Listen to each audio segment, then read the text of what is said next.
morning, everybody. This is Joshua, backdoor from Bronson Coffee Roasters.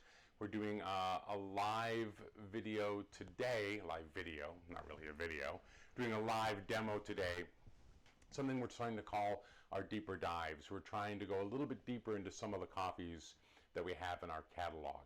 So today, what we're going to be looking at is the Norikori, which is our Papua New Guinea. This is just a lovely coffee. When you look across the catalog that Backdoor from Bronson has, hi Eric, bonjour, good to see you, throwing in some French there, I like that. When you look across the catalog that we have, you know that there are in general three kind of broad regions that we buy coffee from. I'm going to switch over really quick to the monitor here because I want to show you where the coffee does come from. So, the coffee that we're talking about today comes from Papua New Guinea. You can see my cursor there on top of it. I have a little red dot here. Here we are up in the corner up here. Oh, I'm actually covering it with my little face. Let me move that out of the way for you. We'll go like that. There. So we're up here, right? You go all the way across the Pacific Ocean. Now you might know that we also, we purchase a lot of our coffee from this region here, right? I have Colombia highlighted there because we talked about Colombia, Las Brisas. Something you might notice if you just take a look at the equator there. This, of course, if you've been to any of these classes before where we talk about coffee origins, you'll know that we buy our coffee from several places around the earth, but they share certain things in common. One of those things is, of course, that they are all located in a band that circles the earth between the tropics of Cancer and Capricorn. And that band is found above and below the equator by equal distance. And you'll see that here we have our Colombia right here. Look at Papua New Guinea, probably just about the same distance below the equator as the Colombia is above it. So just when you look across our entire catalog, we get a lot of coffee from Latin America. And what do we mean by Latin America? Where we have North America, Mexico, Central America, and then of course South America. We get coffees from Colombia, from Peru, from Bolivia, from Brazil, of course. So all great coffees. We get a lot of coffees from those regions. However, we also get coffees from other regions, of course. Africa, which I won't show you right now because we'll be diving into some African coffees next week. But here, this part of the world, as it of course shares that orientation in the tropics, as long as it has other things that the kind of coffee we want needs, like elevation and the right amount of shade and the right moisture, and then we can find it here as well in a region often kind of associated with Oceania, sometimes called the Asia Pacific region, right? Because it's Pacific, it's in part of Asia, just above Australia here. Papua New Guinea, I'll go all the way right down to where we're talking about with this coffee, right down here to Norikori. Norikori is the town associated with a washing station, but we'll talk about that after we talk a little bit more about the coffee itself. So let's take a look at this coffee. What do we say when we talk about the flavors that we find in the coffee? So as you know, on any bag of coffee that you purchase from us, whether you get it online or go into one of our stores, we have tasting notes. And if you look at those tasting notes here, we have lemon, caramel, and cedar. So the lemon quality is going to be a freshness and a brightness on the palate. It will also relate somewhat to the perceived acidity. The caramel talks about some of those sweeter notes that we're able to coax out through the roasting process. And that cedar truly is something which often we find is very unique quality to many coffees that come from Asia Pacific. Not unique to them, but we often hear that flavor descriptor used when we're talking about these coffees. refer back to the flavor wheel that I've mentioned before. The flavor wheel is something that we use in the coffee industry as we seek to discern the flavors that we are discovering when we taste a coffee. So in this instance, we're going to be discussing some of the citrus notes, as well as some of these what might be considered maybe spice notes in the cedar, and then the sweetness, the caramel. And let's see if this caramel, oh, it's thickened up quite a bit. I made that this morning, and I was hoping to use it for some drinks later.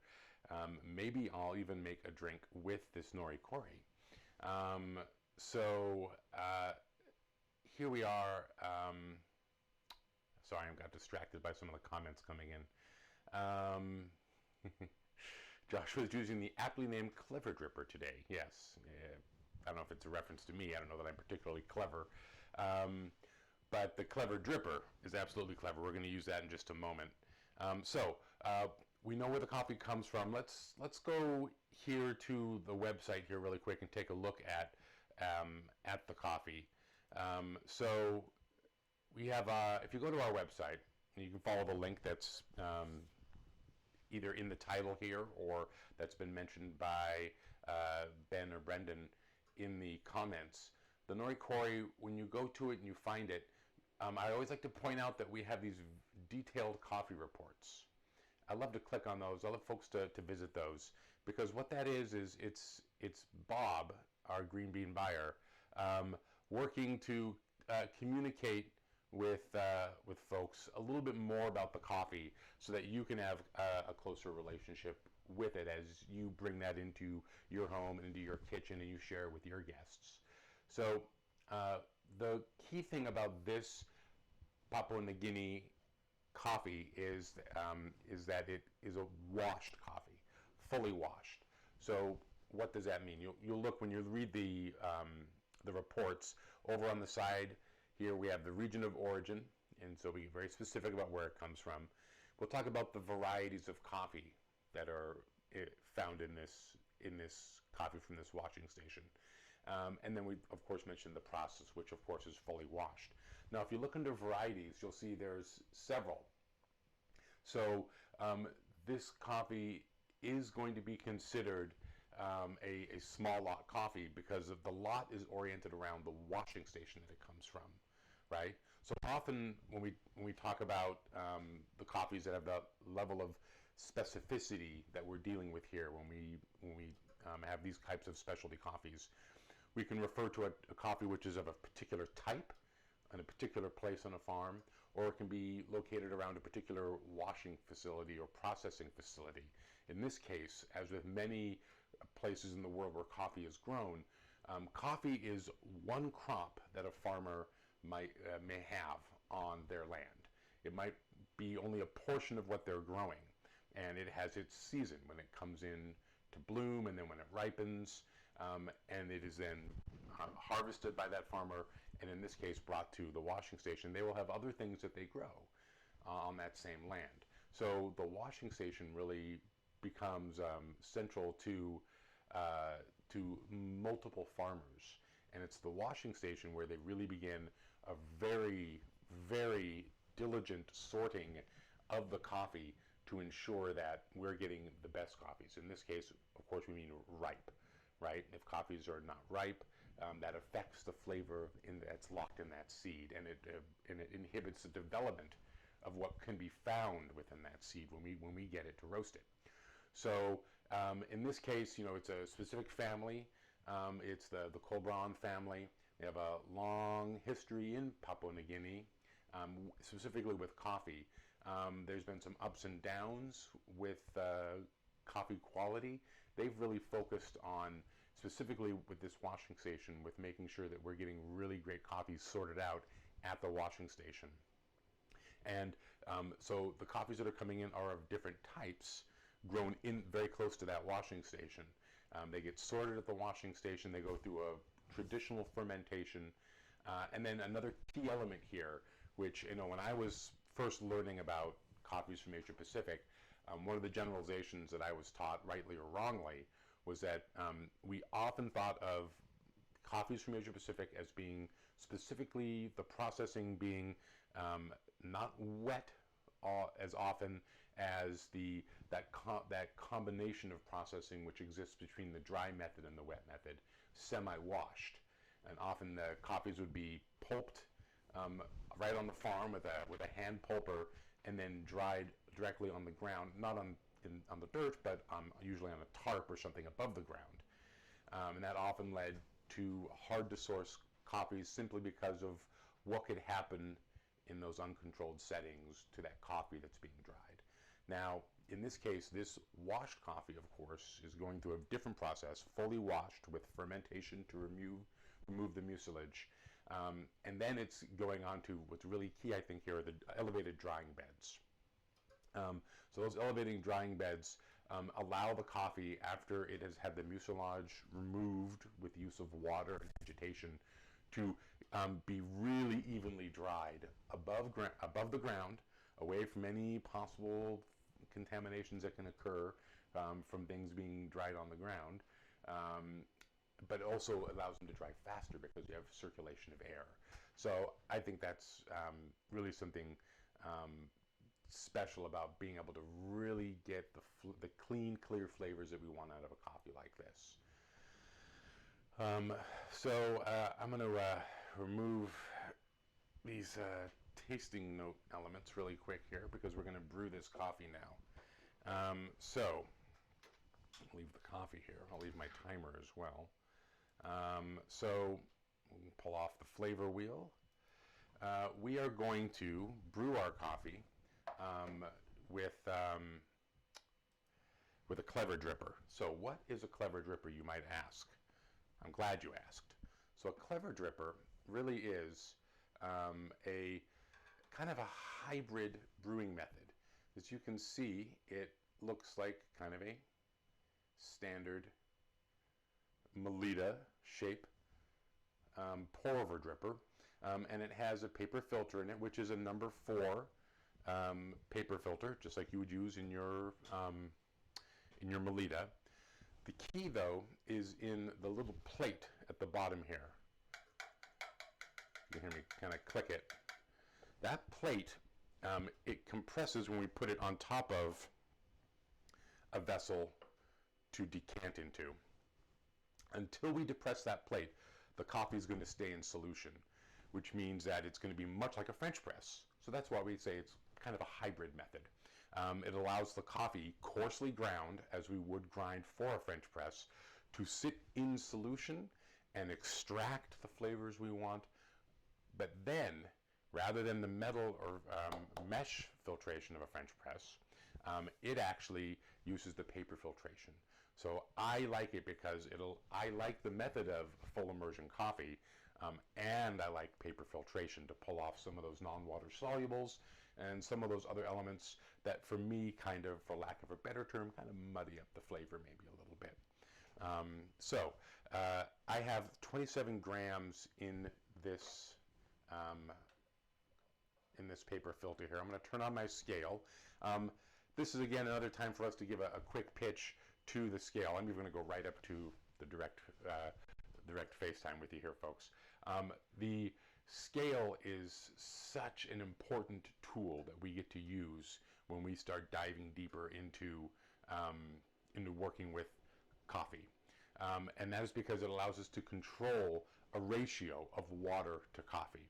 It's really key that we're able to have the right amount of coffee, the right amount of water, and so a scale really helps with that. It's often, if you know any bakers, we've been doing a lot more baking in our house, that's for sure. Bakers often discuss the importance of weighing their ingredients, right? Because volumetric weighing isn't as accurate. And it's true for coffee as well. When we're dealing with weights, we're able to make sure that we really have the right weight and the right proportion of things. So in this case, I'm using a 1:16 ratio. It means for every 1 gram of coffee, I'm going to use 16 grams of water. And I can weigh right on this scale. So let's go ahead and do that. So 1 to 16 with 27 grams of coffee means I'm going to put in approximately 430 grams of water. My scale has been tared to 0, right? I'll start my timer at the same time, and that's a 4-minute timer. Now, similar to other pour-over methods, I am going to use this kettle to kind of stir the coffee a little bit. I'm going to be a little bit agitate a little bit more and pour a little faster than I would with standard coffee. And right off the bat, you'll realize what I've done is I didn't bloom the coffee. But that's okay. That's okay. See, we all make mistakes. I'm going to just give it a little bit of a stir as well. And then I like to put this lid on. So, what did I skip? It's good to make mistakes. So I was so excited to get the coffee going. What I skipped was the bloom phase. So usually with this coffee, with any coffee that we can hand brew, when we can control for this, we like to bloom the coffee. What that means is adding enough water that's just double to the weight of the coffee that you've had, that you're using. Another great reason to have that scale is that we are able to, start with, I know, for example, that I have 27 grams of coffee, so I'm going to put in 50 grams of water. Rounding a little bit. I'm going to put in double the weight of the coffee in water to do the bloom, and I let that sit for about 30 seconds. And what that does is it allows the coffee to go through a process of exchanging compounds that are in the coffee, gases, with the water, right? So that gas is bound up next to that coffee, that ground coffee, and the water comes in and just kind of pushes it out of the way. And that's what you'll see when you do the bloom, is the coffee will kind of rise up a little bit, expand, that's room being made as the gas seeks to escape. It rises to the top, and you'll see little bubbles appearing on the top of that bed of coffee, and that's the gas escaping. And what it's allowing, bubbles. It's okay this one time, Joshua, says someone on Facebook. Thank you, dear person. Mistakes. We make coffee in very specific ways, for very specific reasons, and we also at the same time can hold it to be true. It is just coffee, and it's okay because I'll get another chance to make more later today. That bloom again allows the gas to escape, allows us to begin approaching the point where we can truly saturate the coffee with water, right? And so,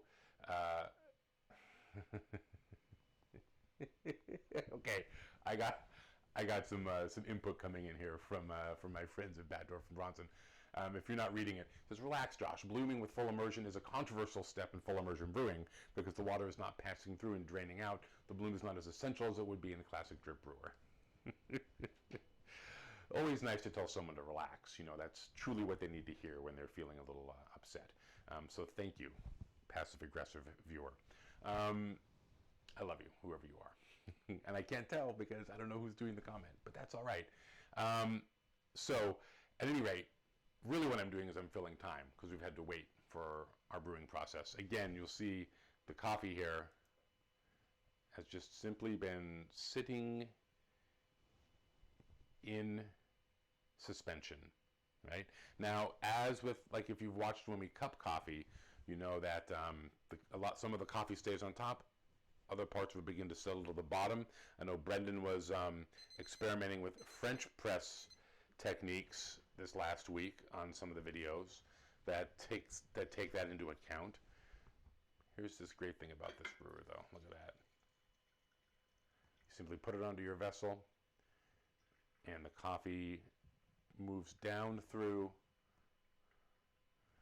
the filter. I'm going to give it a little bit of a wiggle as it moves down as well, just to make sure since it's been in suspension. Again, just like it's not quite as important to do the bloom with full immersion, it maybe not quite as important to do that swirl that we usually associate, because the coffee having sat in that immersion is going to have, again, a lot of it is going to have settled already. Often the reason we do the swirl or the slight motion when we're working with, say, a Chemex or a V60, when we get to that final pour where we've gotten to the amount water we want, we do that slight agitation to remove coffee from the sides. Not quite as important with the clever. So we'll see a nice, again, you can see a little bit of coffee on the sides of the filter, but not that much. But one thing to notice is you can look at the color of that filter, right? Again, when we talk about non-water solubles, other elements in the coffee that we are attempting to lessen, that's kind of what we're talking about. I'm going to use my favorite mug here today. I like drinking my single origin coffees out of a smaller mug, and that's just a preference I have. Folks, thank you so much for coming today. I see that Eric also is making a comment about not blooming. He said, I did not bother to bloom for years. I was not disappointed by my brew, provided the grind and water temp were right. Here's the Norikori, Papua New Guinea coffee. Again, it's great to grab these when we have them because, again, across our catalog, we get fewer of them. There's lots of reasons for that. When we compare how much coffee is made in that part of the world, it just is less coffee. And since we seek to get really great coffees, and since Bob works so hard to get really great coffees, if there's less coffee in general being produced, then we're often going to maybe find not as much coffee to buy. But when we do find them, we definitely get them, and this is one of them. So I want to remind folks today, when you're watching any of these demos, that you get to use a discount code that we associate with what we're doing here on these platforms. That discount code is Watch and Learn 10. So I'm going to go through really quick just because I want folks to really be able to see it. So, for example, if you go to the Papua New Guinea, you'll want to choose a size, a 12 ounce, and then also you'll want to choose a grind. Now, we would love if not only you had a scale, but you had a burr grinder as well. We think those tools, those essential tools for home brewing, really help maximize what you're going to experience with our coffees. However, we can grind coffee for you as well. We have beautiful, lovely grinders that are kept top-notch and that the burrs are sharp and ready to go. So if you need us to grind the coffee for you, we can do that. You make that under this grind area here, right? So I'm going to go with whole bean, though. I'm going to add that to the cart. And then when I go up here and I go to my cart, you see I have it in here. There's a place for a discount code. I'm going to go ahead and enter that in. Watch and Learn 10. And then when I apply it, you'll see that it pops that right off of that top of that purchase. So, folks, same thing. If you go in here and you go to manual brewing, where am I? There's one of our scales. It's one of our precision scales. Here's that clever dripper I was using today. You can go in here and you can buy the clever, and we'll see that we've also taken that percentage off of that part of the purchase as well. So just a way to reward all of our friends who are staying with us and watching all these videos, and also like and share these as well. I see some folks have already shared the stream. Let's see who's in here. Mark, thank you. I appreciate that. I have lots of new followers as well. We're trying to reach out and find people that are interested in what we're doing here. So by all means, like this, share it with your friends, invite them to come and join us. We do them 9 o'clock in the morning, Monday through Friday. We'll have different experiences here. Today we did a deep dive into the Papua New Guinea Norikori, a washed coffee from Papua New Guinea. I'm letting it cool a little bit before I taste it. And it is delicious. This Thursday, I'm going to do another of our Asia Pacific coffees. I'm going to do the Sumatra. And I'll let you know that Batdorf made me a Sumatra fan. I was okay with Sumatrans, but because some of the issues that I talked about earlier had been my experience with them. But when you find the right green bean buyer, you usually find the right coffee. And I love our Sumatra now. So we'll share that on Thursday here. Tomorrow at 9 a.m. in this same space, we're going to be having one of our producing partners call in and have a conversation with Bob about our Bolivian coffee. Bolivia, landlocked country in South America, doesn't produce a lot of coffee. But again, through a relationship that Bob built over a decade, we were able to source some Bolivian coffee that we really enjoy. It's been done really well for us, and those who have tried it have really loved it. So we'll have Daniela on to talk with us about how things are going with the current crops that they're experiencing, specifically in relation to the problems with COVID-19. We'd love for you to join us, and again, to share that as well. That will be tomorrow at 9 a.m. So continue to come by, continue to like and share, continue to drink good coffee in your home, and if you ever have any questions, then please, you can ask us here in this space here. I see that Pamela just says, slowly learning. Well, I know. Me too. So... And Brendan popped in there and said, I wanted to thank you. That's true. Thank you for following us. It really means a lot. When we had cafes and our cafes are open, we get to meet people there and make new friends. And that's the place where people meet to share love for coffee. It's been a hard pivot for us to get more active here, but we're really enjoying meeting folks in this space as well and sharing coffee with you, knowing that you can have great coffee in your home, but you can also have a community of people who love coffee, and we can talk about it and share tricks and recipes. We've been sharing some fun recipes lately, so keep coming back, keep liking and sharing, and by all means use that code when you make your orders. We hope that is a nice little gift for the time that you're spending with us. It's really valuable to us to share what we love with you and know that people who love it as well are receiving it. So thanks again. We'll see you here tomorrow at 9 o'clock for our talk about Bolivian coffee, and then on through the rest of the week into the weekend as well. Take care. We'll see you soon.